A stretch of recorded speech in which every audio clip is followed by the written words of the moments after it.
second grade again, and we're here to introduce multiplication strategies this time. So this is for you to help at home with homework. We have 6 different multiplication strategies that we can use. The reason we want to use these strategies instead of just memorizing your math facts is because we want to make sure you're not just memorizing the numbers, we want to make sure you understand why things are working. So when you read it in a problem-solving kind of problem, you'll understand the context, you can draw a picture or make an array, or some of these other fun strategies. To get us started today, Mrs. DeLine will be teaching us about repeated addition. Hello! So we have the same problem for all 6 strategies, just like last time, 5 times 3 equals. So the first strategy is repeated addition. So you take the first number, and you need to add this number 3 times. So I will do 5 plus 5 plus 5.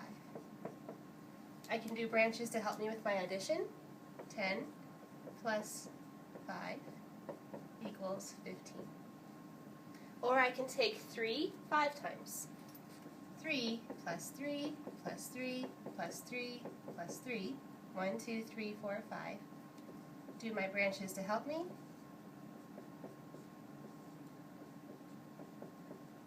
Six, 12, 13, 14, 15.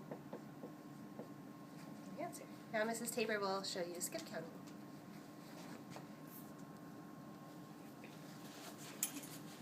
Alright, for skip counting, just like Mrs. DeLine showed, we can use the 5 or the 3. I'm going to start with the 5, and you can count on your fingers if it helps you. So counting by 5s 3 times, 5, 10, 15. I can also write that out. 5, 10, 15. 3 times, and I counted by 5s. Okay? I could also count by 3s. 3, 6, 9, 12, 15. I can write that out as well.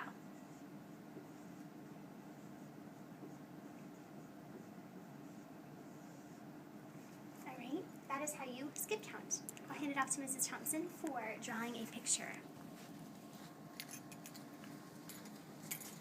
For drawing a picture, the example we like to go to is cookies on plates, because it's something very visual that a lot of kids know. It doesn't have to be cookies on plates if you want to come up with a more creative drawing. But what you need to do is you need to pick one of these to be your place setting, or to be your plate.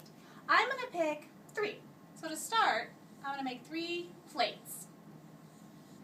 On each of my plates, I should have 5 cookies. 1, 2, 3, 4, 5. 1, 2, 3, 4, 5. 1, 2, 3, 4, 5. During this strategy, I definitely encourage you to not add a lot of detail to your pictures. This is math drawing, not art. So I don't want to have chocolate chip cookies or raisin cookies or going crazy with my cookies. I'm just using dots. Those are my cookies. I can count up my dots now. 1, 2, 3, 4, 5, 6, 7, 8, 9, 10, 11, 12, 13, 14, 15 to know I have 15 total cookies. This is also a great strategy because it helps them to start visualizing division. So if you're using the drawing option, then they're already going to have some ideas of how to do division. Again, I can do this the opposite way as well. If I wanted to make 5 plates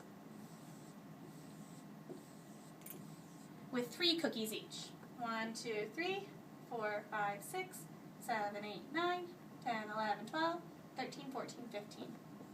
And I'll get the same answer. Now we're going to move on to Mrs. DeLine, teaching us how to use intersections. Okay, same problem, 5 times 3. Intersections is drawing horizontal and vertical lines and then counting how many places they intersect. So I will draw 5 vertical lines. 1, 2, 3, 4, 5. And 3 horizontal lines. 1, 2, 3. And then I put dots on my intersections just because it helps me count them. 1, 2, 3, 4, 5, 6, 7, 8, 9, 10, 11, 12, 13, 14, 15. It also works if I were to do it the other way. 3 vertical lines and 5 horizontal lines. 1, 2, 3, 4, 5, 6, 7, 8, 9, 10, 11, 12, 13, 14, 15. Okay, Mrs. Tabor will teach you block towers. Alright, for block towers, we've also called these trains. So that's another vocabulary word that your child may know. And this is simply using stacking cubes. We can also draw those out. So I'm going to take the first number, and that's going to be how many I have in my train. Okay? So my block towers are going to contain 5 blocks. 1, 2, 3, 4, and 5. And I need 3 of those. So there's 1 train or tower. 2, 3.